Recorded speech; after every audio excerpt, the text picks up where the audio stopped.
to this hybrid meeting of the Planning Committee. This planning meeting is being broadcast live over the internet and will be available to view online now and in the future. We welcome the use of the Welsh language at meetings.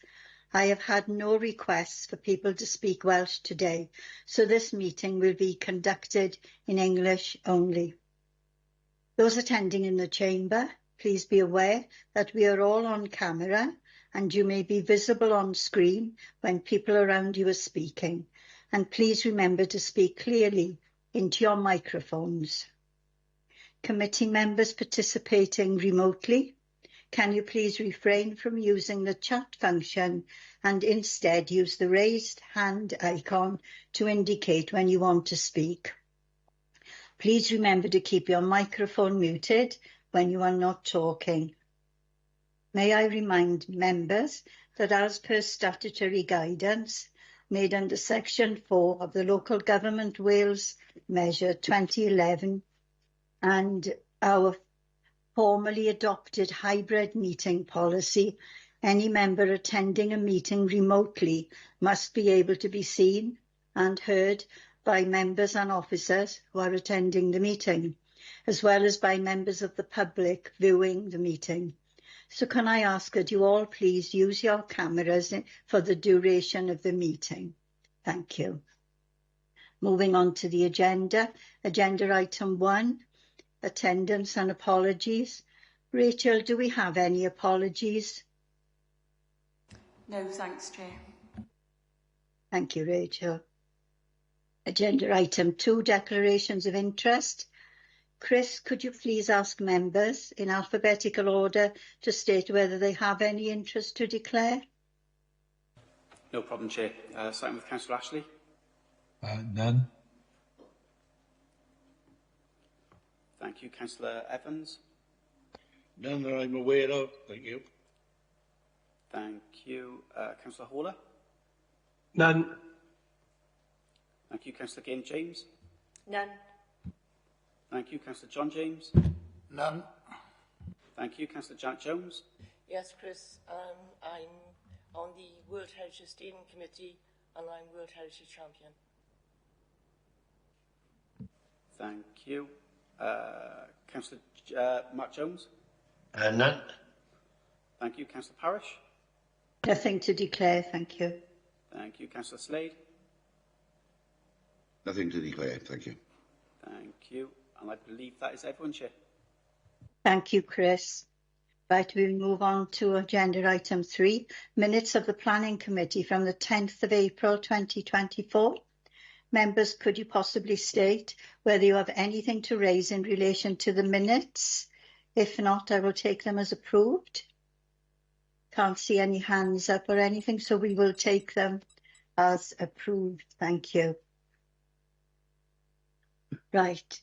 Agenda item 4, planning application 23/P/0543/DNS, and it's to construct and operate a wind farm consisting of a maximum of 8 wind turbines, each with a 3-bladed rotor, with a diameter of up to 150 metres, a hub height of 122 metres, and a maximum height to blade tip of up to 180 metres at Mynydd Llanhilleth, located southeast of Abertillery and east of Llanhilleth.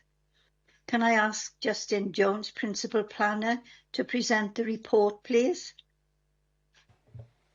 Thank you, Chair. Good morning, Committee. Good morning. I'll hopefully share my screen now. Hopefully, can all members see that as it come up on? Okay. No, it's not up yet.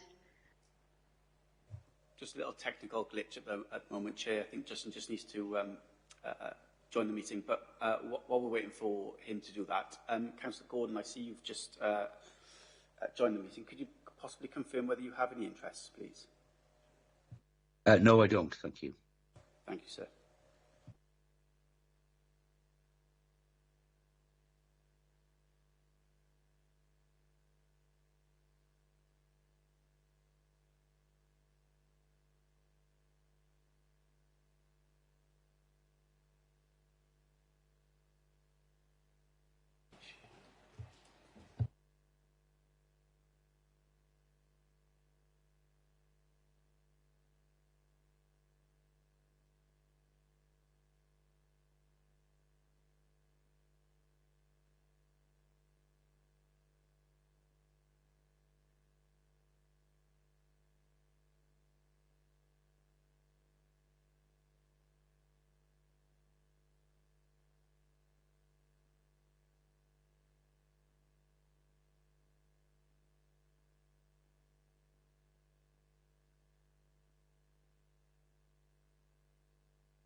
We're just sorting out some technical difficulties this end, Chair. Normally we'd have some holding music, but unfortunately I don't think committee would want me to hear me to sing. Hopefully we'll only be about 5-10 minutes. Thank you. Okay, thank you.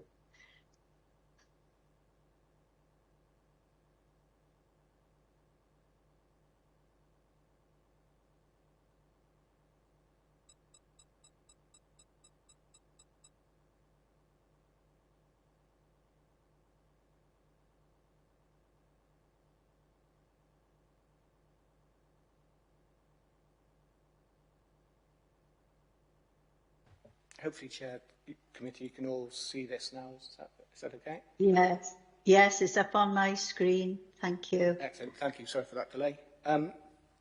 As committee will be aware, we looked at this application before in January of this year.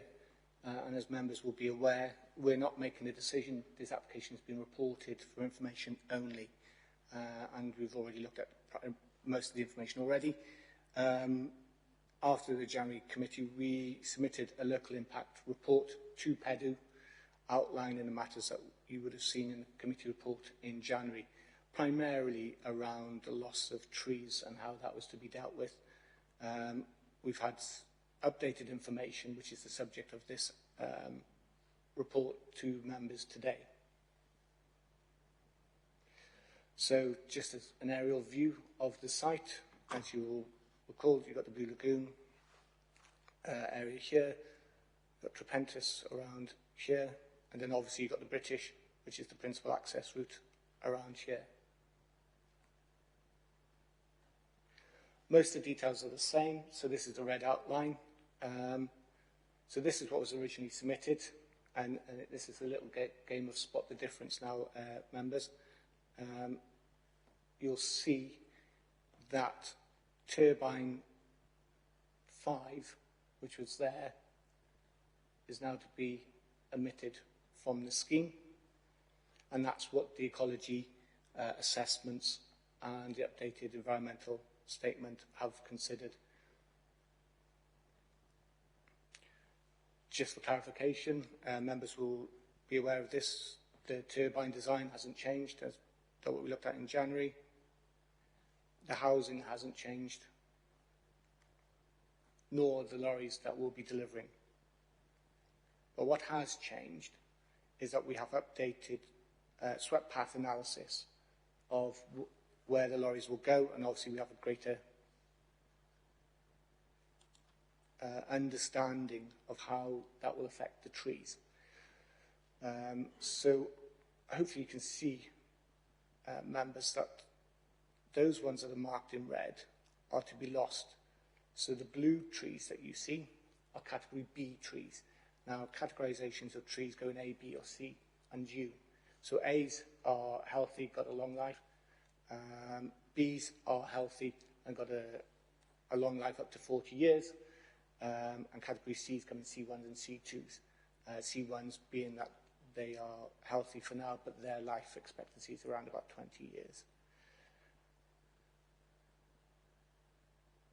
So again, as you can see, most of the trees are coming out, as you'd expect, around the corners, which is sharp, because obviously the design of the lorries means that those sharp bends have got to be softened out. As part of this assessment, the biodiversity clarification note also looked at bat potentials, and recently it came out as low, other than on one tree, which was T215, which is this one, which is to be lost. But again, it's a theoretical risk rather than an actual. So it has the potential, but they didn't actually find any bat roosts there. So you can see there are a number of trees coming out, and the groups of trees that are coming out, and it's important that we also consider those groups as well. So in total of the tree losses, there are 7 category Bs coming out, and there are category 4 category Cs coming out. So in total, there's around about 12 trees coming out. The key thing, the other aspect that the inspector will look at is, in relation to the tree loss, is obviously, as committee will be aware, is that updated policy and Planning Policy Wales 12, talks about the need for mitigation through the stepwise approach, and it talks about a minimum of 3 to 1, so every tree that's lost has got to be 3 planted. Or where there's groups of trees lost, then that grouping and density should be replaced. And the biodiversity classification note that has been submitted for PEDU to consider has looked at that.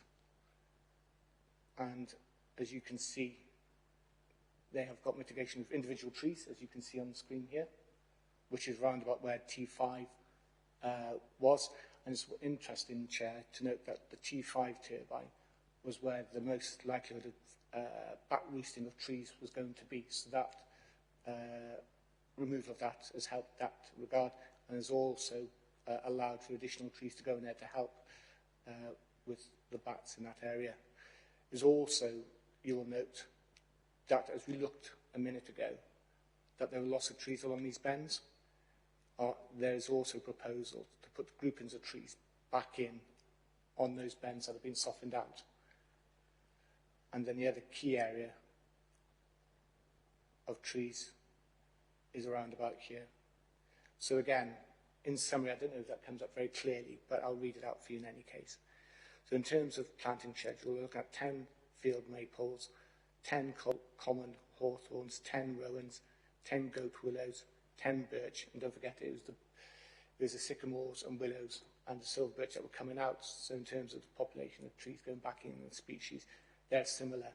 And also the other point to note, Chair Committee, is that the age of what these trees are going in at, so they're not, some of them aren't going in as just whips, they are going in as heavy standard, so their maturity should be quicker. In addition to that, as you saw on here, we had those groupings of trees up there. So we've also got the species mix on that. And it's important when we look at trees and replacement is the understory as well, because obviously one of the requirements we've got to look at is the whole ecosystem. So it's not just the trees, but it's the surrounding and the context underneath those trees, which is important. So what we've got going in here in terms of the mix is a common hawthorns, rowans, goat willows, common hazel, elder, blackthorn, holly, field maples, and crabapple trees. So we've got a mixture of trees that will also help with natural species of, therefore, the bats and other animals. So it's not just a visual effect, but it's also creating that overall ecosystem and resilience. So that's basically it, Chair Committee, in terms of the presentation and the key points that we raised in our LIR, and that has been addressed through this submission. Happy to take any questions members may have. Thank you.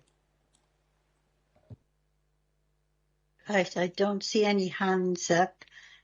Is anyone in the chamber with a hand up, Chris? Oh, I've got one now. Councillor Mark Jones, got a question? Yeah, good morning. Morning. Regarding the tree issue then, obviously they're going to put back in while they take out. But on the site itself, it used to be obviously a very heavily wooded area. It now looks like something that resembles something out of Mars. So what are they putting back there that, over the last 18 months that they've cleared? Are the correct amount of trees going to be put back there, please? Justin, could you answer, please? Yeah. Hopefully I'll work out.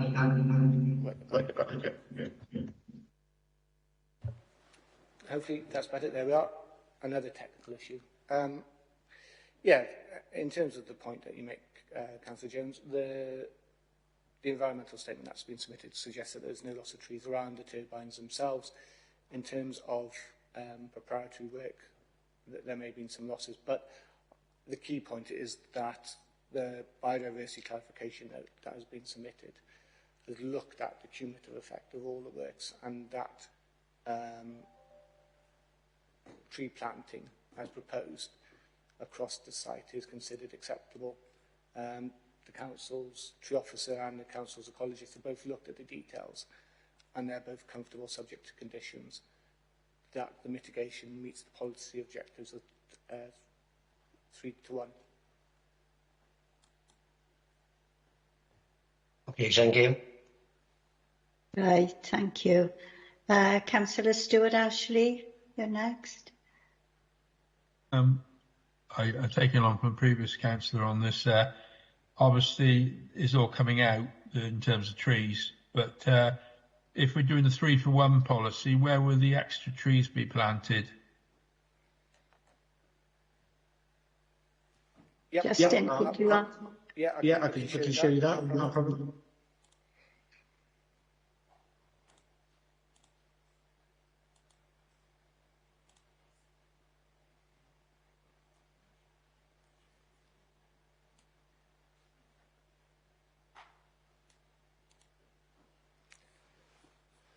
Hopefully, committee, you can see that. So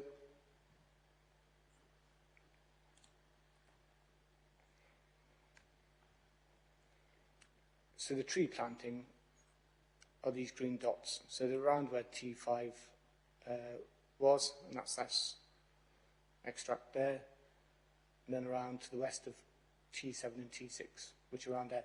Because the other important feature that we need to that the developer has to consider is obviously you don't want any trees to conflict with their the wind turbines, and obviously there's a separation zone that's there.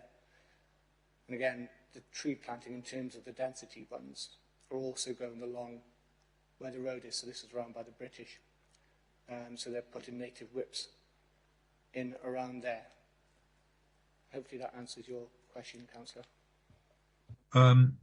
I was going to say most of the trees you're planting are very small, aren't they? They're British natives. They're not and are on the landscape, which is not exactly prone to having huge great oak trees or large sycamore type trees growing. These things are going to be wind blowing, so they're not exactly going to be big in comparison with the turbines that are going in. It's moorland, isn't it? Again, on that point, Councillor, the tree officer has looked at the details and is comfortable that the species and the age that are going in are acceptable given the context of that area. But again, Councillor, the final decision is that of PEDU and the inspector to make. From what are we going to do if one of the problems of I believe planting mature trees or ready potted trees, as it were, unlike whips, is if you put whips in, they grow into. If you put in stuff that's slightly mature, it has a tendency sometimes to failure. What's the planting policy in terms of stuff that fails? Well, again, as committee will be aware, one of the conditions that we have requested is that the planting for up to a 5-year period, if it dies, fails, has to be replanted. So that covers that part. In terms of the methodology of planting the trees, that has been looked at by the tree officer and is acceptable. There's always, as you quite rightly say, Councillor, there's always going to be some failure rate. The question is mitigating that and keeping an eye on that species, because obviously part of that would be making sure that they're tended while they are growing, isn't it? And there is a management process that will also have to be agreed with PEDU through condition in terms of long-term maintenance of those trees to make sure that they meet their full maturity.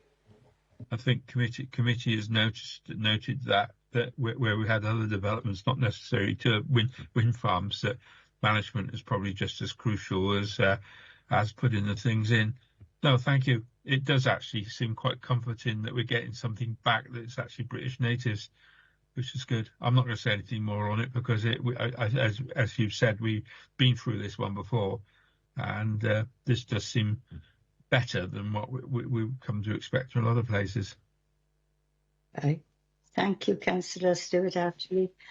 I can see Councillor Stephen Evans, you've got your hand up. Yeah, thank you, Chair. The question I want to ask is, what impact is this going to have on the bird population? And has any studies been done? Because one of the wind turbines and the trees are taken out, so what impact is it going to have on the bird population? Because that's in severe decline, and we're just we're bringing that to make an even worse situation. So what study's been done to look into that, please? Could you answer that, please, Justin? Yes, thank you, Chair. Thank you, Councillor Evans. The Biodiversity Clarification Act has also, as part of that tree assessment, looked at the impact upon bats and looked on the impact upon birds nesting. And it concluded on both points that those trees that are coming out, there would be a low impact upon them. So there's an ornithology report that was done as part of that assessment. So it's considered that the proposals of those trees would not have an impact upon the bird population.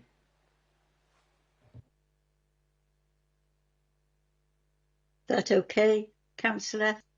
Right, thank you. Right, Councillor John Fowler, you've got a question? It's more of a statement. I'd like to take issue with the last statement that was made about the impact on birds.